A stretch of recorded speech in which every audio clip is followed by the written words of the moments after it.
नमस्कार, आप बोले भारत देख रहे हैं। मैं हूं राजमोहन तिवारी। स्थानीय निकाय कोटे के 24 सीटों पर एमएलसी के चुनाव हो रहे हैं। सुबह 8 बजे से मतदान शुरू हो चुका है, जो कि शाम 4 बजे तक चलेगा।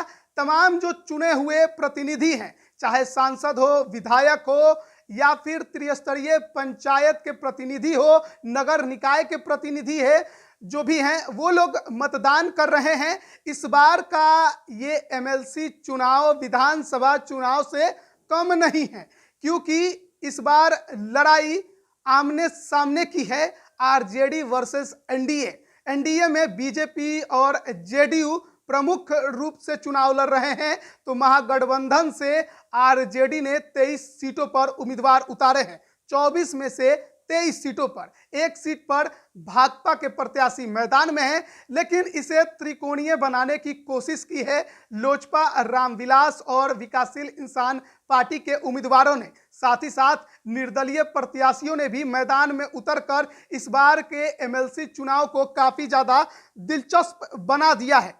आपको बता दें कि 7 से 8 सीटों पर त्रिकोणीय मुकाबला की स्थिति नजर आ रही है। इसमें मुख्य रूप से सारण जिले में निर्दलीय प्रत्याशी सच्चिदानंद राय, मधुबनी में सुमन महासेठ, मोतिहारी में महेश्वर सिंह, पटना में लल्लू मुखिया और गया में सत्येंद्र कुमार के अलावा रोहतास, कैमूर में रविशंकर पासवान के अलावा कई और सीटों पर निर्दलीय प्रत्याशियों की मजबूत लड़ाई की स्थिति में होने की वजह से त्रिकोणीय मुकाबले के संकेत यहां पर मिल रहे हैं। आपको ये भी जानकारी दे देते हैं कि पटना से 6, नालंदा से 5, गया, जहानाबाद, अरवल से 5, औरंगाबाद से 8, नवादा से 11, भोजपुर, बक्सर से 2, रोहतास, कैमूर से 9, सारण से 8, सिवान से 8, गोपालगंज से 6, पश्चिमी चंपारण से 7, पूर्वी चंपारण से 7, मुजफ्फरपुर से 6, वैशाली से 6, सीतामढ़ी शिवहर से 5,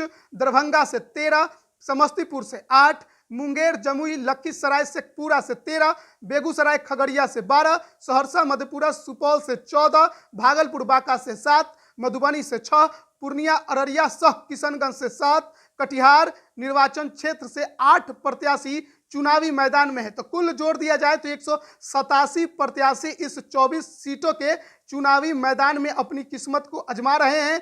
लेकिन इस लड़ाई में सबसे ज्यादा नजरें चिराग पासवान की पार्टी लोजपा, रामविलास और मुकेश सहनी की वीआईपी पर है, क्योंकि इन दोनों ही पार्टियों की साख इस बार कसौटी पर है। चिराग पासवान ने भी अपने उम्मीदवार इस एमएलसी चुनाव में उतारे हैं, तो मुकेश सहनी ने भी बीजेपी के उम्मीदवारों के खिलाफ अपने प्रत्याशी उतारे हैं। साथ ही साथ 2 निर्दलीय प्रत्याशियों को भी उन्होंने अपना समर्थन दिया है।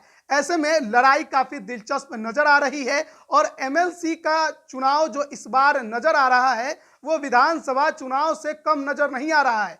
चुनावी रैली करते नजर आए तेजस्वी यादव, किसी भी प्रकार से अपना जो जनसमर्थन है वो हासिल करने का भरपूर प्रयास करते दिखाई दिए।